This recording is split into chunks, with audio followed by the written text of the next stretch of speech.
I'm Professor Pi. Welcome to my daily mathematical adventures. Hey, don't forget me. I'm Cowboy Rufus. I'm your favorite student. So,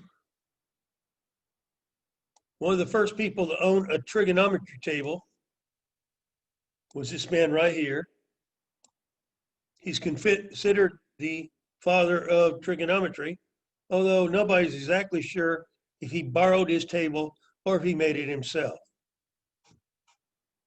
They went around the circle. They found a point here. They drew the triangle. They found out how much that angle was, and they wrote down the function. They wrote down a decimal, if you will. And then they moved a little bit more, like 1 degree more, and drew the triangle again, and took another reading, and another reading, and then another reading. When I was in high school, trig tables were in the back of math books, and they took up 6, 8 pages. Now that we have handheld calculators, you can easily find the sine of 89.5 degrees by just punching a couple buttons. But these people that started trigonometry back years BC did it all by hand. There were no calculators around to the very early 80s.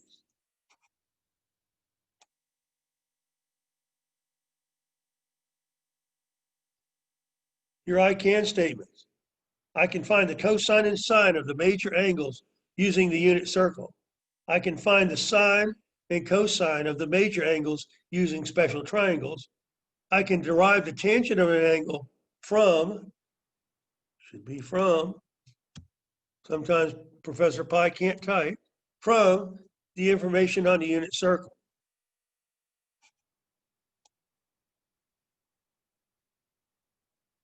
From the special triangles, we know from geometry that a 45, 45, 90 triangle was 1, 1, square root 2, where square root 2 was the hypotenuse. And from the 30, 60, 90 triangle, we already know from geometry that the sides were 1, square root 3, and 2, where 2 was the hypotenuse. So the sine of 45 is square root 2 over 2, or what some algebra students call 1 over square root 2. But we all know in trigonometry, we don't want the square root on the bottom. So 1 over square root 2 becomes 2 over the square root 2. And most of you remember that the sine of 45 and the cosine of 45 were the same. The sine of 90 is 1, and the cosine of 90 would be 0.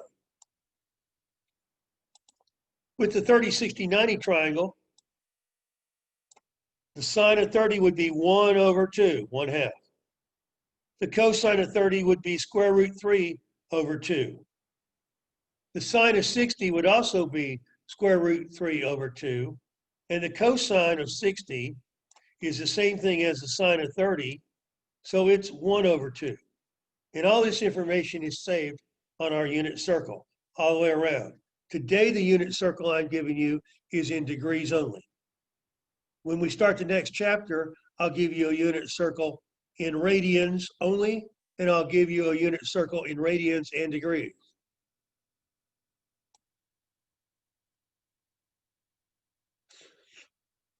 Now that we know that a 45-degree angle is a 45-degree angle, but what would 135 degrees be? 135 subtracted from 180 is also a 45-degree angle. Now we just need to know there are four 45-degree angles around our circle. There are 30-degree angles around our circle. There are 60-degree angles around our circle, one in each quadrant. So we just need to know it's the same thing. We just need to put a minus sign in there. To figure out what's positive, in quadrant 1, all things are positive. In quadrant 2, only the sign is positive. In quadrant 3, only the tangent is positive. And in quadrant 4, only the cosine is positive. All science teachers care. Counterclockwise. All science teachers care. All sine, tangent, cosine.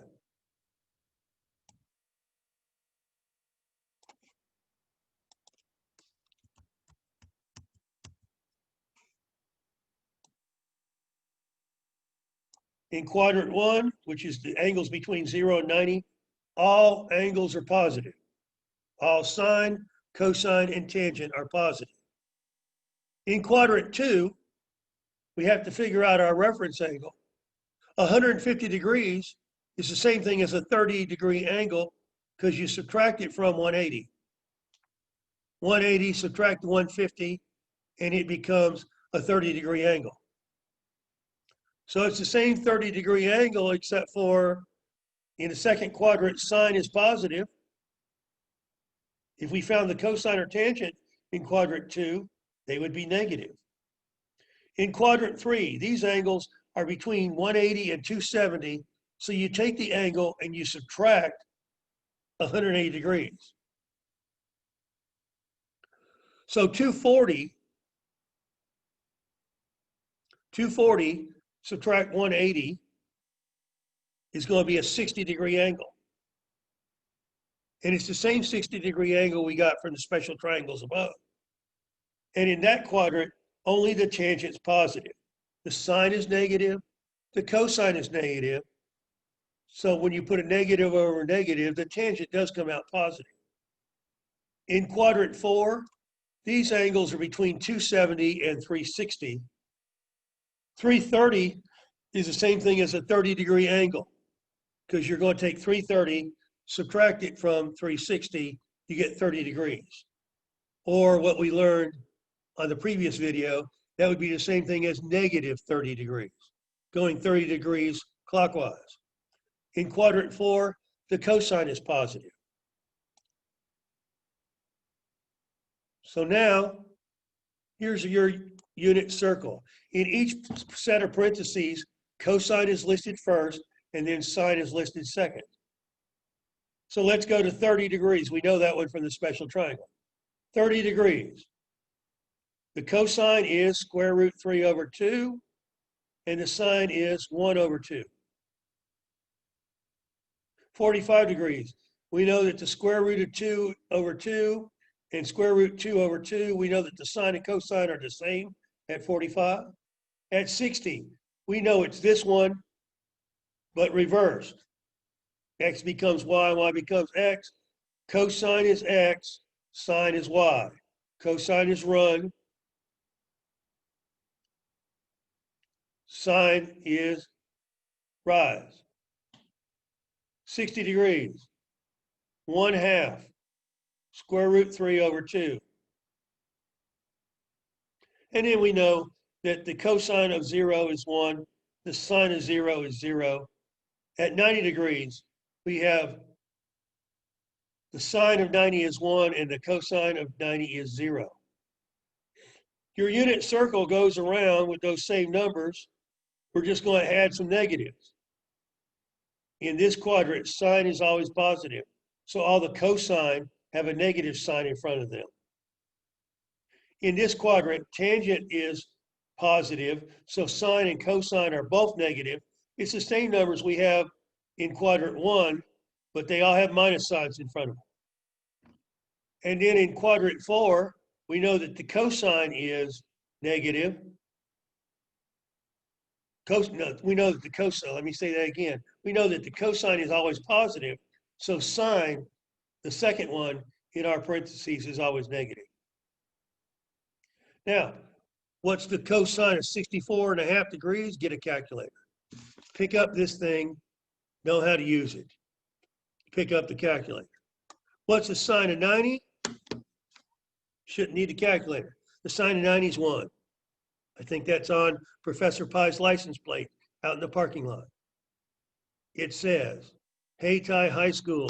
Then it says sine 90, which is another way of saying Hayti is number 1. What's the sine of 68 degrees? It's not on the unit circle, so you should not have it memorized. Pick up the calculator Or we can pick up the math book I had in high school and go through 8 pages of trig functions and find it. The unit circle doesn't necessarily have to be memorized. Chances are you already know the first quadrant from the special triangles in geometry. And we'll work on just memorizing the first quadrant and then knowing where to shove the minus signs.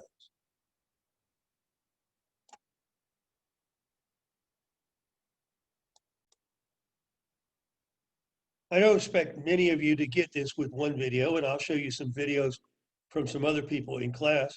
And we'll work with the unit circle several days till you're familiar with it. And then when you're familiar with it, we'll go into the next chapter and we will call 180 degrees pi radians. And I'll give you a completely different unit circle.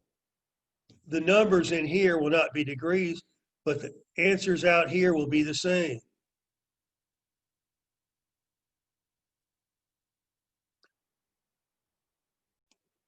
Thanks for watching another Professor Pi video. Yeah, y'all come back tomorrow. Cowboy Rufus and Professor Pi will teach you something new.